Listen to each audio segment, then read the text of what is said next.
এখন পুরুষের কিছু হক আছে কিনা নারীর উপর? রাসূলুল্লাহ সাল্লাল্লাহু আলাইহি ওয়াসাল্লাম হাদিসের মধ্যে বলতেছেন, ওয়াল মারআতু রা'ইয়াতুন ফি আহলি বাইতিহা ওয়া হিয়া মাসউলাতুন আনহা। আর মহিলা তার স্বামীর ঘর সম্পর্কে, স্বামীর পরিবার সম্পর্কে দায়িত্বশীল, জিম্মাদার। কাল কিয়ামতের ময়দানে এই জিম্মাদারি সম্পর্কে আল্লাহ তাআলার কাছে জবাবদিহিতা আছে। তিরমিজি শরীফের 1163 নম্বর হাদিস, রাসূলুল্লাহ সাল্লাল্লাহু আলাইহি ওয়াসাল্লাম হাদিসের মধ্যে বলতেছেন, আলা ইন্না লাকুম আলা নিসাইকুম হাক্কা। ও আমার সাহাবীরা, ও আমার উম্মতরা, তোমাদের কিছু হক মহিলাদের উপর রয়ে গিয়েছে। তোমাদের কিছু হক মহিলাদের উপর রয়ে গিয়েছে। মনে রাখবেন, কাল কিয়ামতের ময়দানে জান্নাতি যুবতীদের, রমণীদের, নারী সর্দারিনী কি হবে বলেন দেখি? আম্মা জান হযরত ফাতেমা রাদিয়াল্লাহু তাআলা আনহা। কে? হযরত ফাতেমা রাদিয়াল্লাহু তাআলা আনহা। আমরা বিবাহের মধ্যে যেহেতু আলী রাদিয়াল্লাহু তাআলা আনহু আর ফাতেমা রাদিয়াল্লাহু তাআলা আনহার ঘরের মধ্যে সুখ শান্তি ছিল, মুহাব্বত ছিল, এইজন্য বিয়ার মধ্যে অনেক সময় মহরে ফাতিমি ধার্য করি কিনা? অনেকগুলো বিয়ার মধ্যে মহরে ফাতিমি ধার্য করে কিনা? কেন? যেরকম আলী রাদিয়াল্লাহু তাআলা আনহুর মাঝে যেরকম সুসম্পর্ক, মুহাব্বতের সংসার ছিল, ফাতেমার সাথে যেরকম মুহাব্বতের সংসার ছিল, এই সংসারটা যাতে এরকম হয়, এই জন্যই মহর ধার্য করা, বরকতের জন্য। হযরত ফাতেমা রাদিয়াল্লাহু তাআলা আনহা একদিন আলী রাদিয়াল্লাহু তাআলা আনহুর সাথে কথা কাটাকাটি হয়েছে। আলী রাদিয়াল্লাহু তাআলা আনহু ঘর থেকে বের হয়ে গেছেন। ঘর থেকে বের হয়ে মদিনার মসজিদে নববীতে মাটির মধ্যে শুয়ে রয়েছেন। এই মুহূর্তে আল্লাহর রাসূল সাল্লাল্লাহু আলাইহি ওয়াসাল্লাম ফাতেমা রাদিয়াল্লাহু তাআলা আনহার ঘরে প্রবেশ করলেন। সালাম দিলেন, প্রবেশ করলেন, জিজ্ঞেস করলেন, ফাতেমা, আমার আলী কোথায়? ফাতেমা রাদিয়াল্লাহু তাআলা আনহা লুকালুকি করেন নাই, বলে দিয়েছেন, আব্বাজান, আলীর সাথে একটু কথা কাটাকাটি হয়েছে। আলী আমার উপর রাগান্বিত হয়ে বাইরে চলে গিয়েছে। হযরত রাসূলুল্লাহ সাল্লাল্লাহু আলাইহি ওয়াসাল্লাম খুব খেয়াল করে শুনি, পর্দানিশী মা ও বোনেরা খুব খেয়াল করে শুনি, যিনি খাতুনে জান্নাত, জান্নাতি মহিলাদের যিনি রানী হবেন, সরদারিনী হবেন, তাকে আল্লাহর রাসূল কি বলতেছেন একটু মনোযোগ দিয়ে শুনি। রাসূলুল্লাহ সাল্লাল্লাহু আলাইহি ওয়াসাল্লাম ফাতেমাকে ধমক দিয়ে বললেন, ও ফাতেমা, তুমি আমার কলিজার টুকরা ঠিক আছে, তুমি আমার নয়ন মণি তা ঠিক আছে, কিন্তু আলীর সাথে তোমার রাগারাগি হয়েছে। এই মুহূর্তে আলী তোমার থেকে বের হয়ে গিয়েছে, আলী রাগান্বিত, আমি তোমার উপর রাগান্বিত। এই রাগান্বিত অবস্থায় যদি তুমি মারা যাও, তাহলে আমি তোমার জানাজার মধ্যে আমি রাসূল শরীক হইব না। কি পরিমাণ কঠিন কথা! এই মুহূর্তে তুমি যদি মারা যাও, আলীর সাথে তোমার কথা কাটাকাটি হয়েছে, আলী তোমার উপরে এই মুহূর্তে নারাজ। আমি মুহাম্মদে আরবি সাল্লাল্লাহু আলাইহি ওয়াসাল্লাম বলতেছি, আলীর সাথে মাপতে তুমি আবার সম্পর্ক ঠিক করে নিবা। যিনি জান্নাতের সর্দারিনী হবেন, খাতুনে জান্নাত হবেন, ওনাকে আল্লাহর রাসূল কি বলতেছেন? তোমার স্বামীকে সন্তুষ্ট করো। আল্লাহর রাসূল ঘর থেকে বের হয়ে আসছেন, আয়েশা দেখেন আলী রাদিয়াল্লাহু তাআলা আনহু মদিনার মসজিদের মধ্যে মাটির উপর শুয়ে রয়েছে। এর মধ্যে শুয়ে রয়েছে, মাটির উপর শুয়ে রয়েছে। আল্লাহ রাসূল ডাক দিয়া বলতেছেন, ইয়া আবা তুরাব, হে মাটিওয়ালা। মাটির মধ্যে শুয়ে রয়েছে, মাটিওয়ালা ডাক দিয়া বলতেছে, হে মাটিওয়ালা। আল্লাহ রাসূলকে দেখা আলী রাদিয়াল্লাহু তাআলা উঠছে।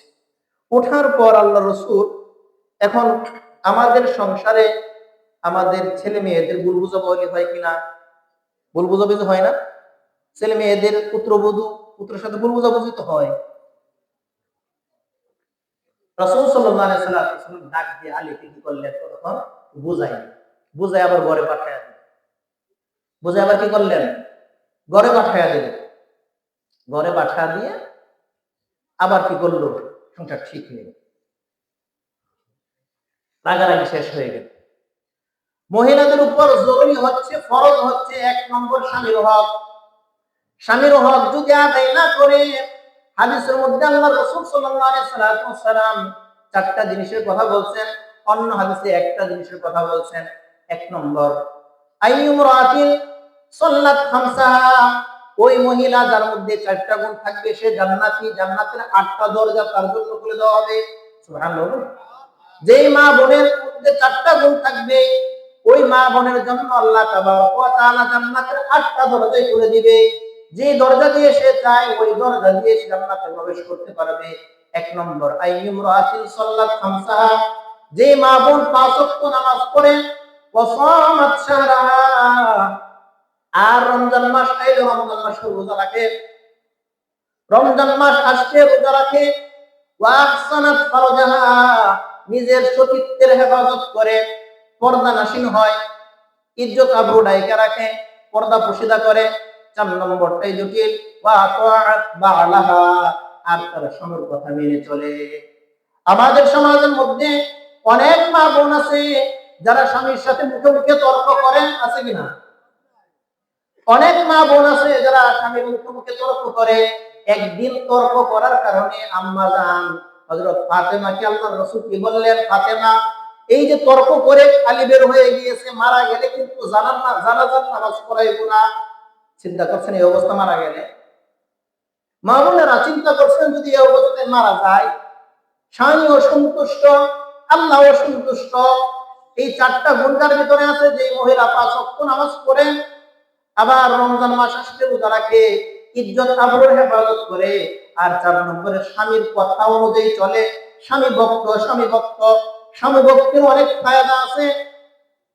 আল্লাহ তাবারক ওয়া তাআলা জমিনের মধ্যে কিছু মহিলার উপর সন্তুষ্টি ঘোষণা করছেন। কিছু মহিলাকে আল্লাহ তাবারক ওয়া তাআলা সন্তুষ্টি ঘোষণা করছেন, এরা জান্নাতি নারী, এদের উপর আল্লাহ তাবারক ওয়া তাআলা সন্তুষ্ট। এর মধ্য থেকে একজন হচ্ছে আম্মা জান খাদিজাতুল কুবরা রাদিয়াল্লাহু তাআলা আনহা। কে? আল্লাহ রাসূলের প্রথম স্ত্রী। কে? রাসূলের প্রথম স্ত্রী আম্মা জান খাদিজাতুল কুবরা রাদিয়াল্লাহু তাআলা আনহা। উনি মক্কার ধনাঢ্য ব্যক্তিদের মধ্য থেকে একজন ছিলেন। মক্কার বড় বড় ধনী ব্যক্তিদের মধ্যে উনি ছিলেন। আল্লাহর রাসূল সাল্লাল্লাহু আলাইহি ওয়াসাল্লাম ওনার জীবদ্দশার দ্বিতীয়বার কোনো বিবাহ করেন নাই। অথচ রাসূলের বয়স যখন 25, আম্মা জান খাদিজাতুল কুবরা রাদিয়াল্লাহু তাআলা বয়স তখন 40। উনি জীবিত থাকাকালীন আল্লাহর রাসূল বিবাহ করেন নাই। এত মহব্বত করতেন খাদিজাকে, এত মহব্বত করতেন। আল্লাহ রাসূল সাল্লাল্লাহু আলাইহি ওয়াসাল্লাম মহব্বত কেমনি করতেন?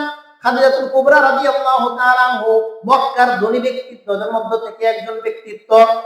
যত ধন সম্পদ আছে সব আল্লাহর রাসূলের পায়ে এনে ঢাইলা দিয়েছে।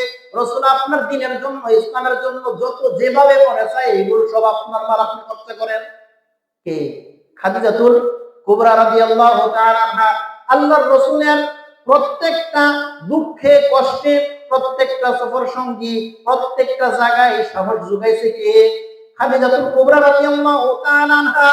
সর্বপ্রথম ইসলাম গ্রহণকারী মহিলা হচ্ছে খাদিজাতুল কুবরা রাদিয়াল্লাহু তাআলা আনহা।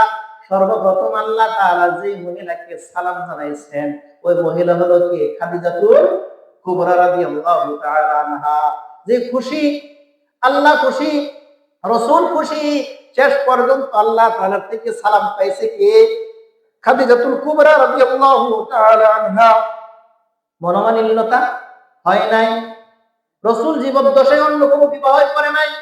এমন কি রাসূল সাল্লাল্লাহু আলাইহি ওয়াসাল্লাম খাদিজাতুল কুবরা রাদিয়াল্লাহু তাআলা আনহা যখন মারা গেলেন, অন্য বিবিদেরকে আল্লাহ রাসূল বিবাহ করলেন। ওই বিবিদের সাথে খাদিজার আলোচনা, ওই বিবিদের সাথে কি আলোচনা করতেন? খাদিজার আলোচনা করতেন, কি পরিমাণ মহব্বত করতেন। আর খাদিজা এত পরিমাণ আল্লাহ রাসূলের জন্য করে গিয়েছেন যে আল্লাহ তাবারক ওয়া তাআলা আল্লাহ থেকে খাদিজার নামে সালাম পাঠাইছেন। কার নামে? খাদিজার নামে। কি অল্প পরিশ্রমে না সারা জীবনের পরিশ্রমে?